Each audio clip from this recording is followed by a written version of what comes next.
How you doing, YouTube?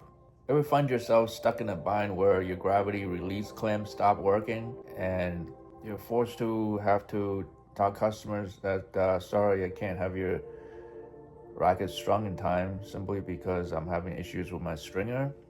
Well, today I'm going to show you how to repair one of the possible issues you may run into with the Pros Pro gravity release clamp, mainly with the base clamps lever failing to lock. And I'll show you how I go about dealing with it and up and running again.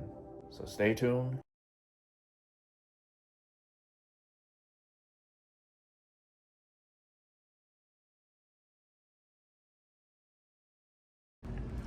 Guys, if you been using your tennis racket stringer, Pros Pro model, you've been using it a lot, this is the kind with the gravity release.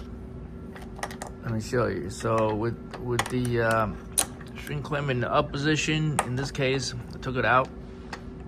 You're supposed to be able to lock the lever like that. And how it works is that this piece, this little nub over there, okay, it raises up. Nub over there, it raises up and then gauge inserts itself inside the notch cutout on the bottom of this lever piece. And I've got this other one, the problem one, taken apart over here. See that notch cut out? Usually that's the open position. See the arrow towards that way? It's the open position. First of all, when the lever is in the open position, right, this button, the small button over here, is usually pressed down. It sits almost flush against the top surface of the base clamp. Once I flip the lever to the closed position, the notch aligns itself. Then all of a sudden, this nub, it bounces up. All right, and how that works is that there's a piece of spring underneath that provides like a constant tension, constant upward tension. So normally, in the open position, this little button is pressed in until the lever swings over and the notch opening aligns itself. That allows this button to be able to pop up, and then that's how the lever can stay locked in the closed position. So over time, I find that my lever is no longer able to lock, and it's because of the fact that this problem button over here no longer pops up by itself easily. Matter of fact, it pops up, but it only comes up halfway instead of coming up fully. So when it only comes up halfway, it only inserts itself partially into the notch, and therefore it's very easy for it to slip out, or for the lever to slip away, and therefore your clamp gets unlocked, and then you lose all your string tension. So it's definitely a no-no. That's what it prompted me to take this all apart. It's kind of difficult to spin this open. If you grab this thing, spin this open, be very careful. That's why I wrapped a piece of spare leather grip that I have laying around.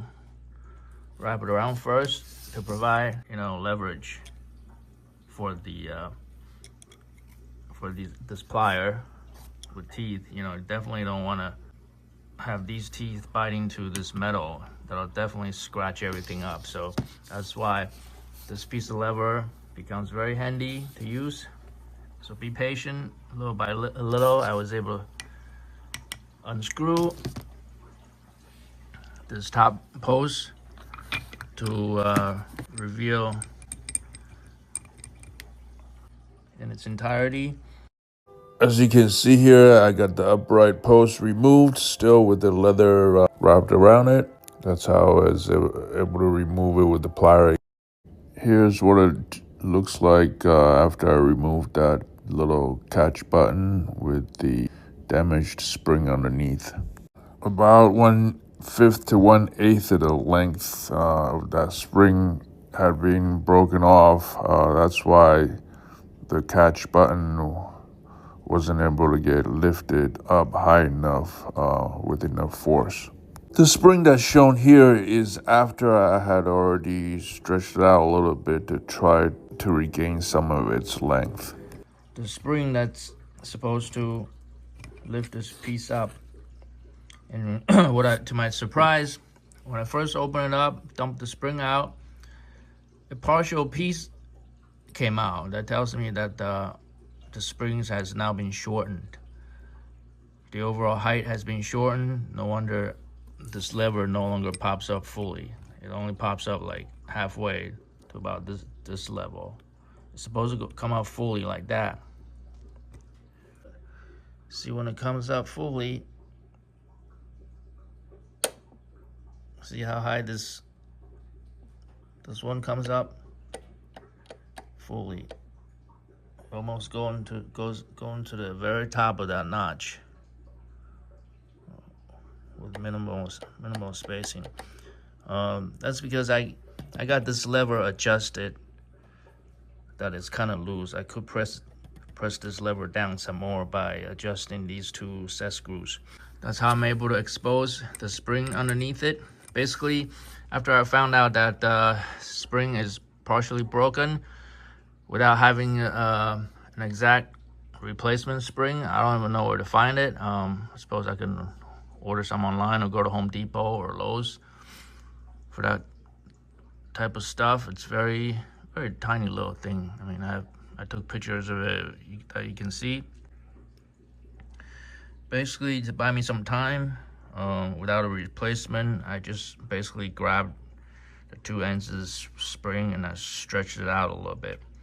So hopefully it holds for a while, and it'll provide me with good operation for some time to come before I have to worry about getting a replacement spring to take care of the problem, or simply replace the whole base clamp. They go for last check, they go for like $130 some, $140 some on AliExpress. You could buy a pair for $260 some shipped to the USA. I don't live in Europe, so I don't know how much it costs to ship over there. So hope you find this helpful. I'm gonna put things back together and test its operation. Okay, I got this base clamp put back together. I didn't take a video of when it was malfunctioning,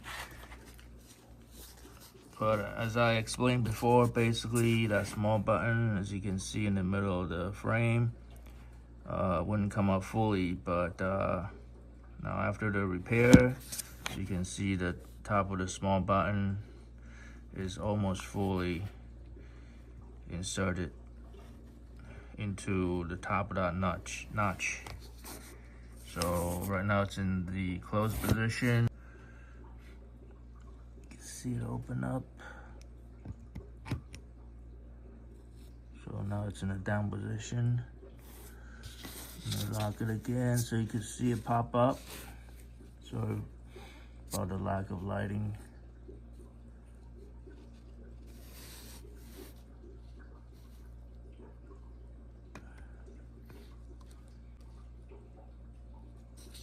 Okay.